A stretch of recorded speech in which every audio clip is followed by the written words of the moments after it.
தோழர்கள் அனைவருக்கும் வணக்கம். இன்றைய சமூக களம், இன்னைக்கு சமூகம் எப்படி இருக்குன்னு சொல்லி நம்மகிட்ட விவாதம் பண்றதுக்காக பேரன்பிற்குரிய தோழர் மகாதேவன் அவர் வந்திருக்காரு. அவங்கள வரவேற்றலாம். வணக்கம் தோழர். வணக்கம் தோழர். வணக்கம். இன்னைக்கு சமூகம் எப்படி இருக்கு, சமூக மாற்றம் எப்படி நிகழ்த்திட்டு இருக்கு? இப்ப நம்ம கூட வந்திருக்க கெஸ்ட பத்தி சொல்லணும்னா, இவர் சமூக வலைத்தளங்கள்ல தொடர்ந்து சமூக அநீதிகளுக்காக தன்னோட கருத்தை பதிவிடக்கூடியவர். வரலாறு இதுக்கு முன்னாடி எப்படி இருந்துச்சு, இன்னைக்கு வரலாறு எந்த அளவுக்கு மாற்றம் அடைஞ்சிருக்கு, இன்னும் எப்படிலாம் மாற்றம் அடையணும்னு சொல்லி தொடர்ந்து வரலாறை பற்றி எழுதி கொண்டும் தன்னுடைய ஆய்வின் மூலமா வாசித்து கொண்டு இருக்கிறவர். இவர் நம்ம கூட இன்னைக்கு இணைஞ்சிருக்காங்க. அவர் இணைஞ்சதை வச்சு அவருக்கு நம்ம நிறைய விஷயங்களை கேள்வி கேட்க இருக்கிறோம். அந்த விஷயங்களுக்குள்ள நம்ம போகலாம். இந்த உலகத்துல ஒவ்வொரு இடத்துலயும் வார் நடந்துகிட்டு இருக்கு. ஒரு பக்கம் பார்த்தா இஸ்ரேல் பாலஸ்தீன் போர் போயிட்டு இருக்கு, இன்னொரு பக்கம் இஸ்ரேல் ஈரான் போர் போயிட்டு இருக்கு, இன்னொரு பக்கம் ரஷ்யா உக்ரைன் சொல்லி உலகத்துல இருக்க மற்ற நாடுகளுக்கெல்லாம் போர் தொடர்ந்து போய்கிட்டே இருக்கு. ஆனா இந்தியாக்குள்ளாரே போர் நடந்துகிட்டு இருக்கு. ஒரு நிமிஷம், என்ன வாரு ஒண்ணுமே புரியலையே தோழர். அந்த வார் தான் கோட் ஆஃப் மனுநீதிக்கும் கோட் ஆஃப் கான்ஸ்டிடியூஷனுக்கும் பெரிய நீண்ட நெடிய வார் நடந்துகிட்டு இருக்கு. அதை பத்தி நீங்க என்ன நினைக்கிறீங்க? இந்த வாருக்கான தீர்வா என்ன இருக்குன்னு நீங்க நினைக்கிறீங்க? இந்த மண்ணில் தொடர்ந்து நீண்ட நெடிய காலமாக இந்த ஒரு உளவியல் போர் என்பது நடைபெற்று கொண்டிருக்கிறது. இங்க உலகத்துல நீங்க சொல்ற மாதிரி முன்னாடி பாத்தீங்கன்னா, இந்த உலகத்துல எல்லா போற தற்காலிகமான போர். இது எல்லாம் பிசிக்கல் ஹியூமன் மேடால நடக்கக்கூடிய போர். ஆனா இந்த போர் பாத்தீங்கன்னா ஹியூமன் மென்டாலிட்டி அண்ட் சோசியல் சைக் மூலியமா நடக்கக்கூடிய போர். அந்த போர் இன்னும் அதுக்கான முற்றுப்புள்ளி இன்னும் நம்ம வைக்கப்படல. கோட் ஆஃப் மனு வெர்சஸ் கோட் ஆஃப் அம்பேத்கரிசம். அதற்கான ஒரே வழி எங்க இருக்குன்னா, உண்மையான ஜனநாயக ஆட்சியாளர்கள் எப்பொழுது ஆட்சிக்கு வராங்களோ அப்போதான் இந்த constitution morality and constitution values எப்போ இங்க ப்ரொடெக்ட் பண்ணப்படுதோ அப்போதான் இதுக்கான போர் நிறுத்த சூழல் ஏற்படுன்றது என்னுடைய கருத்து. தோழர், கான்ஸ்டிடியூஷனோட பிரியாம்பிள்ல லிபர்ட்டி, ஈக்குவாலிட்டி, ஃப்ரெட்டர்னிட்டின்னு சொல்லியிருக்காங்க. இதை அம்பேத்கர் அவர்கள் பிரெஞ்சு ரெவல்யூஷன், பிரெஞ்சு புரட்சியில இருந்து எடுத்தாருன்னு சொல்லி ஒரு பக்கம் வாதம் இருக்கு. ஆனா அது அம்பேத்கர் கையில் எடுத்ததுக்கான காரணம், அதுக்கு 2000 ஆண்டுகளுக்கு முன்னாடி இருந்த பௌத்தர் சொன்னதுனால அந்த லிபர்ட்டி, ஈக்குவாலிட்டி, ஃப்ரெட்டர்னிட்டி எடுத்தாரு. அப்ப இன்னைக்கு கான்ஸ்டிடியூஷனோட பிரியாம்பிள்ல இந்த வார்த்தைகள் இடம் பெற்றிருந்தாலும் இன்னைக்கு இந்த சமூகத்துல அந்த சகோதரத்துவ உணர்வு, சுதந்திரம், சமத்துவம் முழுமையா பூர்த்தி அடைஞ்சுது அந்த சமூகத்துல. இந்த சமூக காலத்தில் நம்ம பார்த்தோம்னா, அம்பேத்கரை கான்ஸ்டிடியூஷன் அசம்பிளி கிரிட்டிசைஸ் பண்ணாங்க எல்லாருமே. என்ன நீங்க பிரெஞ்சு புரட்சில இருந்து காப்பி அடிச்சிட்டீங்கன்னு சொல்லிட்டு. ஆனா அப்பதான் அம்பேத்கர் கான்ஸ்டிடியூஷன் அசம்பிளில தெளிவான உரையை கொடுக்குறாரு. என்ன கொடுக்குறாருன்னா, நான் தம்மத்தின் வழி நின்ன அசோகர் ஏற்படுத்தக்கூடிய குட் கவர்னன்ஸ்ல இருந்துதான் இந்த தம்ம புரட்சியை புத்தரால் ஏற்கொள்ளப்பட்ட ஐடியாலஜிக்கல் பிரின்சிபல் இருந்து நான் எடுத்தேன். That is called equality, liberty and fraternity அப்படின்னு சொல்லிட்டு அம்பேத்கர் தெளிவா சொல்றாரு. அப்போ இந்த லிபர்ட்டி, ஈக்குவாலிட்டி, ஃப்ரெட்டர்னிட்டி என்பது இந்த மண்ணுல இருக்கா இல்லையா, அதுதான் நீங்க கேட்க வர்றீங்க. அது இருக்கு இல்ல அப்படின்னு சொல்றதுக்கு முன்னாடி அது கொஞ்சம் கொஞ்சமா கிராஜுவல் ரெவல்யூஷன் தான் அங்க நடந்துட்டு இருக்குது. கான்ஸ்டிடியூஷன் பெரிய ரெவல்யூஷனை ஏற்படுத்தினாலும் அதனால சோர்ஸ் ஒரு எவல்யூஷனா தான் இங்க ஏற்பட்டு இருக்குது. எந்த எவல்யூஷன்னா என்ன? இன்னைக்கு திரௌபதி முர்முவால பிரசிடென்ட் ஆகி இருக்க முடியுது. இன்னைக்கு ஒரு தலித்ல ஒரு கட்சி தலைவர் ஆணித்தரமா நாடாளுமன்ற ஜனநாயகம் என்று சொல்லப்படக்கூடிய பார்லிமெண்ட்ல தன்னுடைய முழக்கத்தை வைக்க முடியுது, தன்னுடைய கோரிக்கைகளை வைக்க முடியுது. ஒரு தனி மனிதன் இங்க எல்லா சுதந்திரத்தையும் அரசியலமைப்பு சட்டம் கொடுத்திருக்குது. சில இடத்தில் மறுக்கப்பட்டாலும் அரசியலமைப்பு சட்டம் அங்குலமாக மனு சட்டத்தை தகர்த்து கொண்டுதான் இருக்கு. அதுதான் அம்பேத்கரோட சொல்லுவார், அரசியலமைப்பு சட்டம் கரெக்டா இருந்தாலும் அதை கையில வச்சிருக்க ஆட்சியாளரோட கையில இருக்குன்னு சொல்லி அம்பேத்கர் சொல்லுவார். தோழர், நம்ம தமிழ்நாட்டு அரசியலை பார்த்தோம்னா இன்னைக்கு ரொம்ப ஒரு தீய போல பரவிக்கிட்டு இருக்கு. ஏன்னா காதல் ரொம்ப அழகானது, ஆனா சாதி உள்ள சேர்ந்து அதை ரொம்ப அசிங்கமாக்கிக்கிட்டு இருக்கு. ஒரு சாதி மறுப்பு காதல் பண்ணா நாங்க வெட்டுவோம், ஒரு காதல் பண்ணா வெட்டுவாங்களா? இந்த மனநிலை எப்படி இன்னைக்கு இளைஞர்கள்ட்ட இந்த மனநிலை இருக்கு. இப்ப இந்த சாதி மறுப்பு திருமணம் பண்ணா ஆணவ கொலை நாங்க பண்ணிக்கிட்டு தான் இருப்போம்னு சொல்லி அதுக்கு ஆதரவா தொடர்ந்து சமூக வலைத்தளங்கள்ல கமெண்ட் வந்துகிட்டே இருக்கு. அப்ப இதுக்கான தீர்வா என்னதான் இருக்கும்? அதை வெட்டுறதுதான் கான்ஸ்டிடியூஷனை கொண்டு வந்தார் அம்பேத்கர்.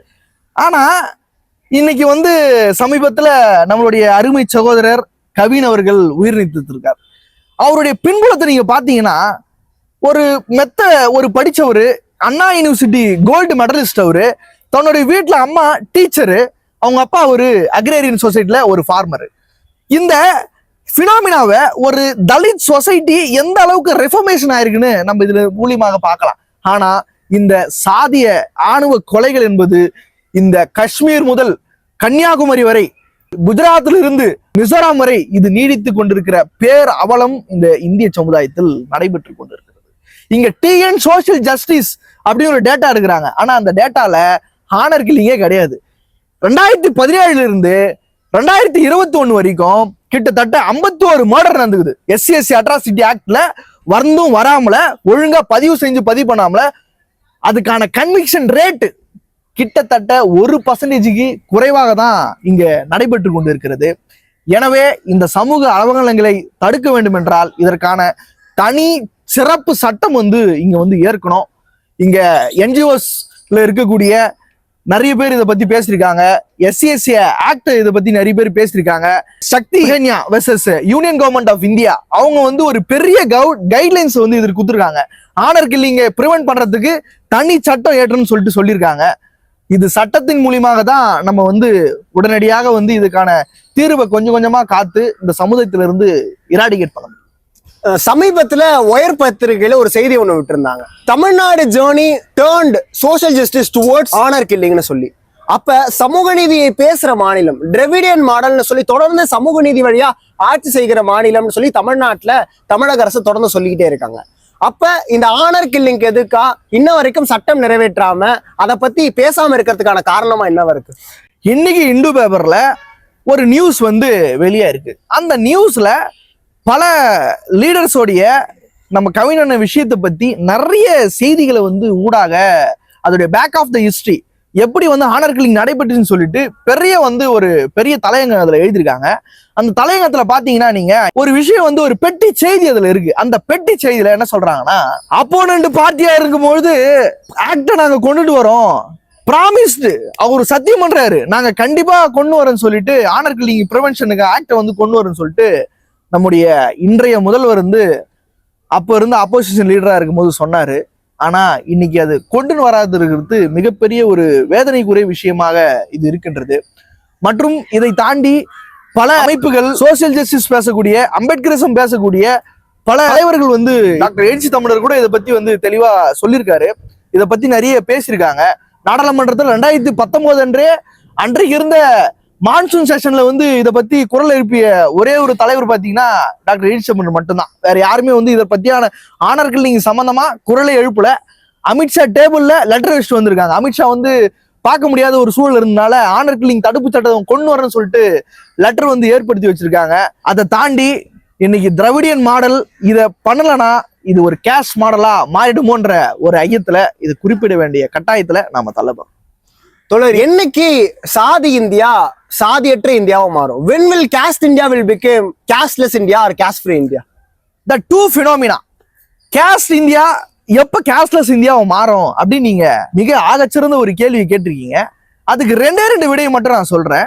ஒன்னு, சிலபஸ் ஃப்ரேமிங் ஒர்க்ல சொசைட்டின்னு ஒரு இந்தியன் சொசைட்டி நம்ம ஒரு பாடம் படிக்கிறோம். அந்த இந்தியன் சொசைட்டில ஒரு மெயின் சிலபஸா நம்ம 10ஆம் வகுப்புல இருந்து 11ஆம் வகுப்புல இருந்து 12ஆம் வகுப்புல இருந்து இன்னைக்கு சொல்றாங்கல்ல நியூ எஜுகேஷன் பாலிசி, இந்த நியூ எஜுகேஷன் பாலிசியை அவங்க இது போல ரீஸ்டைம் ஃப்ராக்சர் பண்ணணும்.